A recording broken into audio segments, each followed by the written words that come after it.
বন্ধুরা চলে এসেছে স্টল নম্বর 5 বিক্রি হচ্ছে টাইম পাস টি আর কফিও, এই কফি রয়েছে দেখছি। চলো কি বিক্রি করছে? আমি নানান ধরনের চা তৈরি করে বিক্রি করেছি। কি চা তার মধ্যে?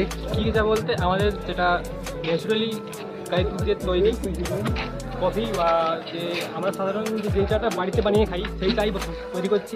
এমনকি লিকার চা যারা হচ্ছে লেমন টি, লেবু চা যেটা বলা হয়, তৈরি করে বিক্রি করছি। পুরো কভারটা নেব। আর প্রতিটি চায়ের রেট হচ্ছে 5 টাকা থেকে 5 টাকা, আর তন্দুরি চা হচ্ছে 15 টাকা। এটা হচ্ছে লেমন টি, চাটা 5 টাকা থেকে 10 টাকার কাপ কোনটা, 5 টাকার কাপ কোনটা একটু দেখাবে? 10 টাকারটা কোনটা আর 5 টাকা? হ্যাঁ, এটা কিন্তু 5 টাকা হচ্ছে, এটা হচ্ছে মাটির ভাঁড়, সেটা 10 টাকা। হ্যাঁ একটু দেখিয়ে দাও। হচ্ছে মাটির ভাঁড়, সেটা 10 টাকা।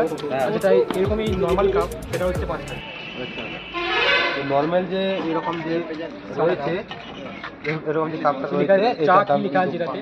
এটা চা কি, এই যে বিভিন্ন রকমের লেখা রয়েছে, এটা কিন্তু 5 টাকা। আর যে মাটিরগুলো রয়েছে, এই যে মাটির ভাঁড়গুলো রয়েছে, এগুলো কিন্তু 10 টাকা। যেটা তান্দুরি করা রয়েছে চাটা, ওটার দাম হচ্ছে 15 টাকা। মানে ওই প্লেটের থেকে 5 টাকা এক্সট্রা ওই তান্দুরি করার জন্য। চা কেমন হয়েছে একটু বলো? চা ভালো, চার মধ্যে খুব যেটা দরকার ফ্লেভারটা ওইটা খুব রয়েছে। আর সম্ভবত আদা দিয়েছে, গন্ধটা খুব সুন্দর। মোটামুটি ঠান্ডার মধ্যে এই চাটা সত্যি